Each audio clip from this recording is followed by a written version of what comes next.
চোখে কখনো কোনোদিন দেখতে পাইনি। আপনি আজকে গুহার মধ্যে স্থাপন করে, গুহার মধ্যে আপনি অবস্থান করেছেন। আপনার পবিত্র বদনটা, আপনার পবিত্র মুখটা, আপনার পবিত্র শরীরটা, আপনার পবিত্র চেহারাটা, আপনার পবিত্র মুখের চেহারাটা একবার দেখার জন্য আমি ওই গর্ত থেকে বার হতে চাইছিলাম, কিন্তু আবু বকরের পাকে থাকার কারণে আমি সব বাইরে বার হতে পারিনি। যার কারণে আমি না থাকতে পেরে আবু বকরের পায়ের মধ্যে আমি সব কামড় দিয়েছিলাম। ও নারে দোস্তার বুজুর্গ, ঈসা আলাইহিস সালাতু সালামের জামানা বড় বয়স্ক সাহাবা। বিশ্ব নবী সাল্লাল্লাহু আলাইহি ওয়াসাল্লামের হাদিস শরীফের মধ্যে পাওয়া যায়, আবু বকর সিদ্দিক রাদিয়াল্লাহু তাআলা আনহু যখন মারা যান, মৃত্যুর আগে ওই সাপের বিষ তখন পর্যন্ত দেখা গিয়েছিল। দোস্তার বুজুর্গ, সাপে চিনল নবীকে, হরিণে চিনল নবীকে, পশু পাখি চিনল নবীকে, জীবজন্তু চিনল নবীকে, হতভাগা মুসলমান তুমি চিনলেন আমার রাসূলকে। কথা ঠিক কিনা জয় বলো। পশু পাখি জীবজন্তু সকলে আমার নবীকে চিনতে পারলো, তুমি নবীজির উম্মত হয়ে নবীজিকে আজ পর্যন্ত চিনতে পারলে না। দোস্ত আর বুজুর্গ, বিশ্ব নবী সাল্লাল্লাহু আলাইহি ওয়াসাল্লাম মদিনাতে যখন গেলেন, মদিনাতে যাওয়ার পরে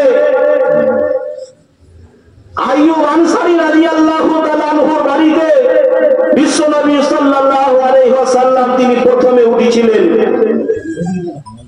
আর আইয়ুব আনসারী রাদিয়াল্লাহু তাআলা আনহু স্বামী স্ত্রী দুজন লোক ছিলেন, তাদের সন্তান আদি কেউ ছিল না, কিতাবে তাফসীরে পাওয়া যায়।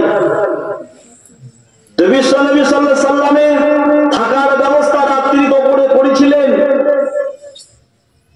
বিশ্ব নবী বললেন, হে আইয়ুব আনসারী, আমি বড় অসুস্থ, আমার শরীর বড় ক্লান্ত, উপরে নামতে উঠতে আমার অসুবিধা হবে, সুতরাং তোমরা উপরেতে থাকো, আমার ব্যবস্থাপনা তোমরা নিচেতে করো।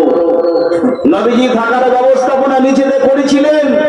আর আইয়ুব আনসারী রাদিয়াল্লাহু তাআলা আনহু তিনার দুই স্বামী স্ত্রী উপরের মধ্যে ছিলেন। কিতাবে তাফসীরে পাওয়া যায়, দিয়ার একদিকের গায়ে স্ত্রী ছিলেন আর একদিকের গায়ে স্বামী ছিলেন। মাঝখানে থাকবো না, এই জন্যই থাকবো না, এই জন্যই থাকবো না, আমার আখিরি পয়গম্বর যে নবীকে সৃষ্টি না করলে আকাশ বাতাস চন্দ্র সূর্য গ্রহ নক্ষত্র তারকারাজি কোনো কিছু সৃষ্টি হবে না। সেই আমার আশিক রাসূল নবী মুহাম্মদুর রাসূলুল্লাহ সাল্লাল্লাহু আলাইহি ওয়াসাল্লাম থাকবে না, তার মাথার উপরে আমরা আরাম করব, এটা কখনো হতে পারে না। তারা দরজার, তারা দেওয়ালের দুই সাইডে তারা লেগেছিলেন, সারা রাত তারা প্রহরীর মতো তারা রাত কাটিয়েছিলেন, তারা জেগেছিলেন, তারা এত আদর, এত সম্মান, এত তেলিশ তারা করেছিলেন। দোস্ত আর বুজুর্গ, আমরা মুসলমান সে আদরকে ভুলে গেছি। বিশ্ব নবী সাল্লাল্লাহু আলাইহি ওয়াসাল্লাম যখন মদিনাতে গেলেন, মদিনার মানুষেরা সকলেই সাহায্য সহযোগিতা করলেন। আর মদিনার মানুষদেরকে বললেন, আমি আল্লাহ পাকের রাসূল, তোমরা মেনে নাও। দেখা আমাকে দাও, আমি নবী, তোমরা আল্লাহ পাকের বান্দা। আল্লাহ আমাকে কলমার দাওয়াত দেওয়ার জন্য বলেছেন।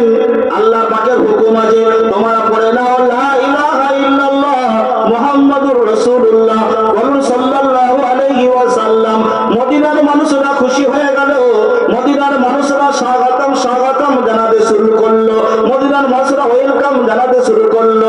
বিশ্ব নবী সাল্লাল্লাহু আলাইহি ওয়াসাল্লাম যখন মদিনাতে প্রবেশ করলেন, যে সমস্ত অন্ধ মানুষরা ছিল তারা চোখের জ্যোতি ফিরে পেয়েছিল, যে সমস্ত মানুষের হ্যান্ডিক্যাপ ছিল তাদের পাগুলো হাতগুলো ভালো হয়ে গিয়েছিল, যে সমস্ত মানুষদের মধ্যে আপনার অসুস্থ ছিল তারা সুস্থ জীবন ফিরে পেয়েছিল, যে সমস্ত মানুষের আপনার কিনা কুষ্ঠ ব্যাধির মধ্যে ছিল, বিশ্ব নবী সাল্লাল্লাহু আলাইহি ওয়াসাল্লামের আগমনের কারণে মদিনার মানুষগুলো সবাই প্রায় সুস্থ হারে বেঁচে গিয়েছিল। জোরে বলা যাবে না সুবহানাল্লাহ। আমার বিশ্ব নবী সাল্লাল্লাহু আলাইহি ওয়াসাল্লামকে সারা পৃথিবীর জন্য, শুধু মদিনার জন্য নয়, মক্কা নগরের জন্য নয়, সারা ভূমণ্ডলের জন্য, সারা পৃথিবীর জন্য আল্লাহ সুবহানাহু ওয়া তাআলা রাহমাতুল লিল আলামিন করে পাঠিয়েছিলেন। বিশ্বনবীকে রহমাতুল্লিল আলামিন করে পাঠিয়েছিলেন, তিনি দয়ার সাগর করে তিনি পাঠিয়েছিলেন। তারা কলমা পড়ে দিল লা ইলাহা ইল্লাল্লাহু মুহাম্মাদুর রাসূলুল্লাহ সাল্লাল্লাহু আলাইহি ওয়াসাল্লাম, আল্লাহ ছাড়া কোনো মাবুদ নাই, আর নবী মুহাম্মদুর রাসূলুল্লাহ সাল্লাল্লাহু আলাইহি ওয়াসাল্লাম আল্লাহ পাকের বান্দা এবং তার প্রিয় রাসূল।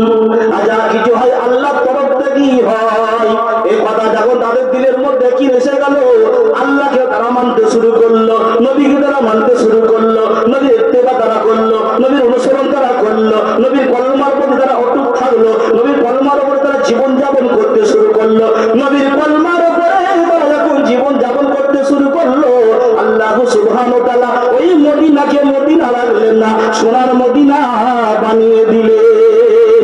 একবার জোরে বলা যাবে না সুবহানাল্লাহ?